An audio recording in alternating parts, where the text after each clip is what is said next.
everyone, welcome to my channel. In this video, I will show you those 7 tricks which can make you at least 10 times faster when you are working with Claude Code. And this is my second video in my playlist of Claude Code. In the very first video, I already demonstrated how you can get started with Claude and what all things it can do. So let's get started with our very first trick. So the very first trick here is, we know that we can use terminal, we can even use this inside this VS Code or even cursor, but what if you don't want to use terminal, you want to have a standalone application? So in that case, you can go ahead and install Claude Code for desktop. So this is the link. You can use this. If you are on Windows, just click on this button. If you are on Mac, or if you are looking forward for mobile applications, then you can install using any of these versions. And once this is downloaded and installed, you will see that application something like this. So on the left hand side, you have some options, and here you have chat option, which you can use to chat. Then you have the code option. Let's say you want to build your own application, you want to write some code, then you can go ahead and use this code option. And there is another option, co-work option. So this particular option is mainly built for non-developers who want to automate something, so they can give the instructions in plain English and have their tasks executed autonomously. So these are the 3 modes you can use it here. Let's move on to the second thing, which is how you can set up the Git.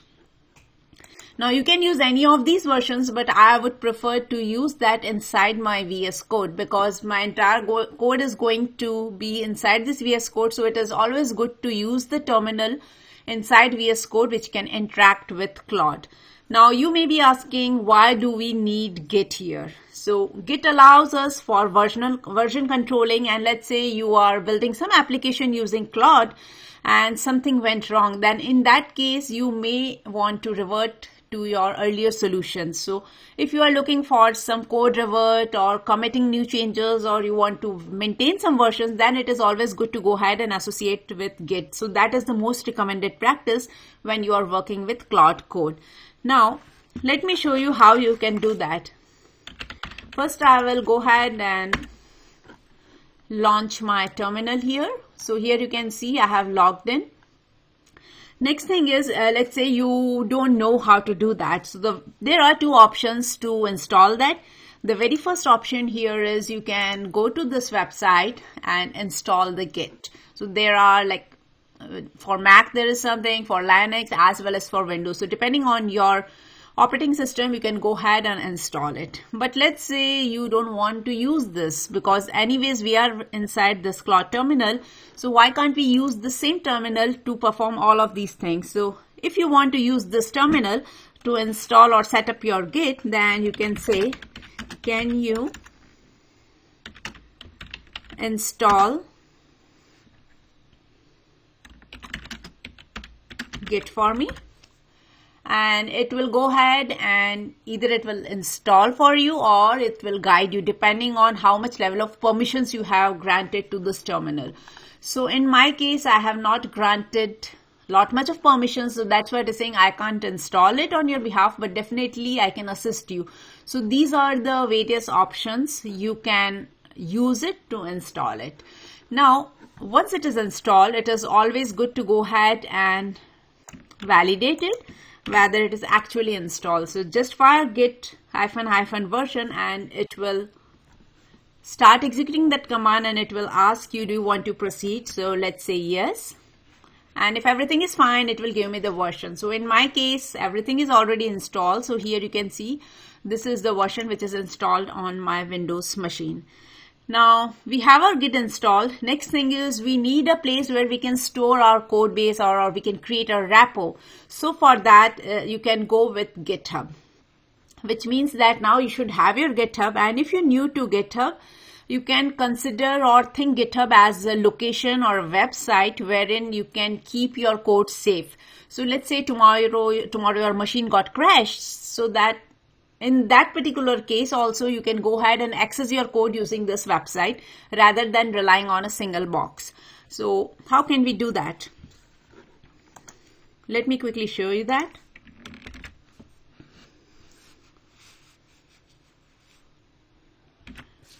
I'm assuming that you are totally new to the setup, so let's go ahead and ask everything here itself. So now again I will say, how can I connect my GitHub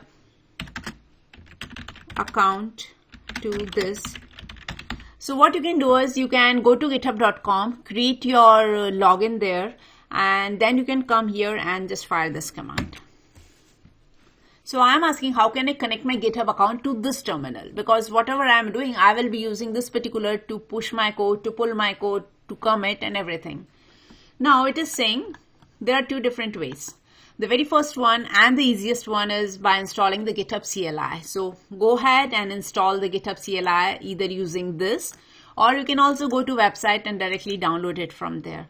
And once that is installed, just fire this command auth login. Second thing is using SSH key, and it would be a little bit tedious option, I would say. And when comparison comes, or when you feel like when to go with any of these options. So GitHub CLI is usually used when you want to do frequent push, pull, commit and all those things. But if you think that, okay, my code is more of a permanent, like I'm not going to change on a routine basis or a very frequent basis, then you can go with SSH. So, but you can go with any of these options depending on your comfort level. Now I'm going to run this command auth login. Now you can see here it is saying either you can go ahead and run it by yourself, or you can just execute it. So let me try this and show you what happens.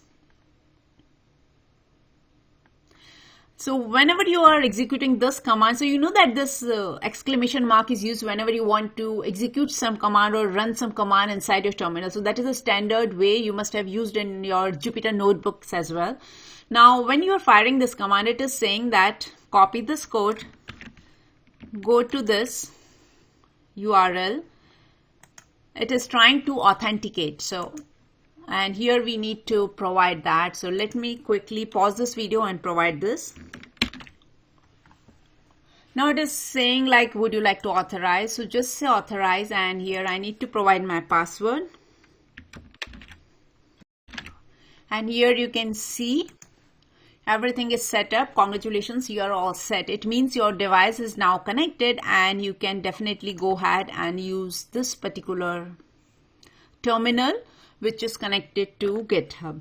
Let's come on to the third tip. My third tip is all about how can you deal with the configuration options. So there are many configuration options which are available in Claude Code terminal. And the very first and the easiest way to get started with those is by tapping the help. So you just type in /help, hit enter, and it will give you this sort of UI, wherein first you have the general commands. So under general you have like 3 different things here. You can use / if you want to execute your command, any command, and ampersand is for the background things, /btw whenever you want to ask some question when Claude Code is already doing something. Let's say it is generating some code and suddenly you want to ask some questions. So instead of terminating the ongoing process, you can just go ahead, write btw, and you can ask your questions in between, and it will not stop the existing or the ongoing process. So that is the one thing. Second, here you can see the commands. So these are the commands. If you want to add new directory, there are many commands in fact. So let me show you. So you can go with up and down arrow keys. If I will pull it a bit. Okay. So you can use up and down arrow keys to navigate through this. There are many commands. Definitely I'm not going to discuss all of these. And we do have something called the custom commands, wherein you can execute some custom commands, whether you want to run your background process, you want to run some server. So all these things you can do it using these things. So this is the most important switch or the configuration option you should always remember, /help. Coming on to the fourth tip, which is about various modes which are available in our Claude Code. So there are 3 different modes: planning, asking, as well as the coding mode. So whenever you want to simply ask is the default mode. If you are not changing your mode, then it will by default be in the ask mode. And what ask mode will do is, it will ask you before generating a command. So let's say you ask it to do something, then first it will take your permission. Okay, should I go with this? And then only it will go ahead and trigger it. Then we have the code mode, which is used to generate the code for our applications or any sort of samples you are writing. We do have a plan mode. And when you are in code mode, it is not going to take your any consent, whether should I go, should I not go.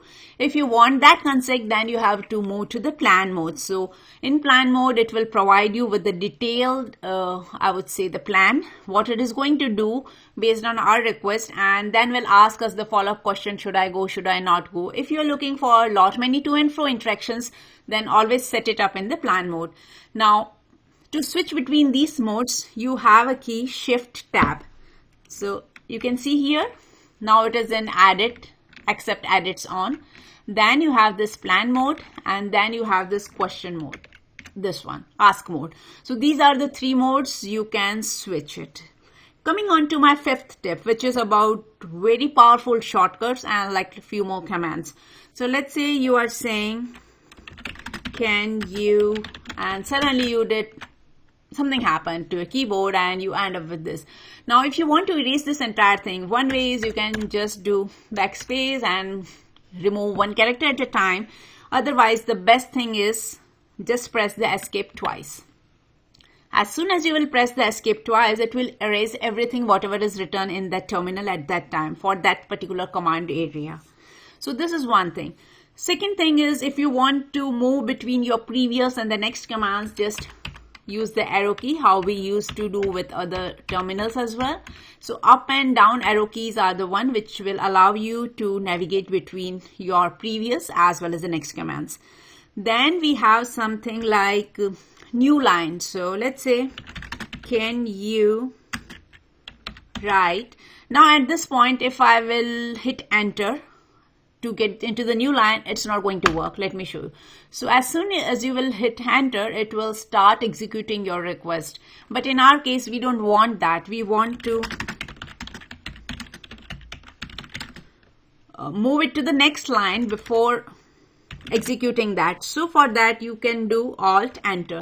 And as soon as you will do Alt Enter, as soon as you will do Alt Enter, it will let you type something on your new line. So that is another very useful shortcut key, Alt Enter. So keep in mind, escape twice is to remove or the erase or the cleanup. Up and down arrow keys are to move between previous and the next prompts. New line, Alt Enter. So these are the things which you need to remember. Next thing, and the most important thing here I want to show you is about MD file. Now the first thing you need to understand here is Claude is not having unlimited memory. So let's say by any means you closed your terminal yesterday, and today if you are reopening it, then it is not going to remember the conversation you had yesterday. So in order to handle those sort of issues, there is something called an MD file. So MD file is the one which is used by the Claude, and it will handle this particular situation where it can remember, like I would say, the little bit of persistent memory, which will tell that what this application is all about, what we did, what are the rules we followed, what is the architecture, what is the folder structure. So all these general conversation will be the part of this MD file. Now, if you want to create your MD file, there are multiple ways. Either you can write it by your own. Otherwise, you can also go ahead and use init command, and it will go ahead and create a new Claude.md file with the code base documentation. So let me enter this one, and it will go ahead and generate a file. So in my case, I am already having one here, but let's see if it can upgrade that one. It is still thinking. And so let's say you have certain coding standards which you want to follow. You have certain rules that whenever I am updating my code, I want to run some test cases, or whenever I am updating my code or adding new functionality, always go ahead and create a branch and push it to the Git. So all these rules you can define inside this MD file. So every time you need not to ask this Claude that follow these particular rules. Okay, so it is saying, do you want to, so like I said, I was already having my Claude.md, so now it is updating it based on my recent code base. So it has done these changes. Let me quickly show you this file.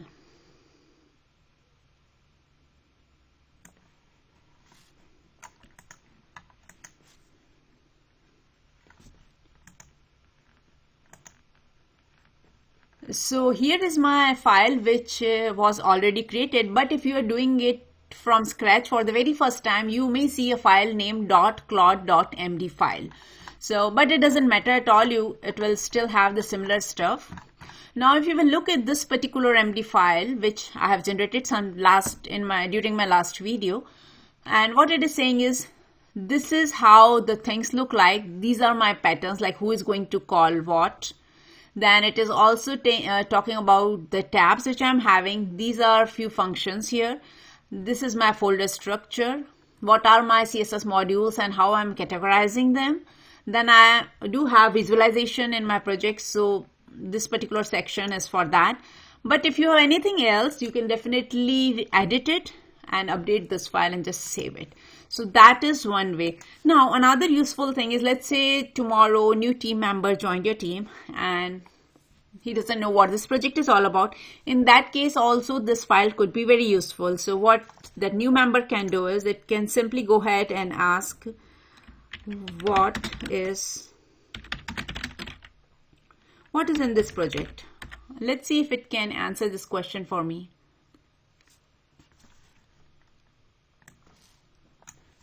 So it is trying to do that. So it is saying that it is a client-side mood tracking app.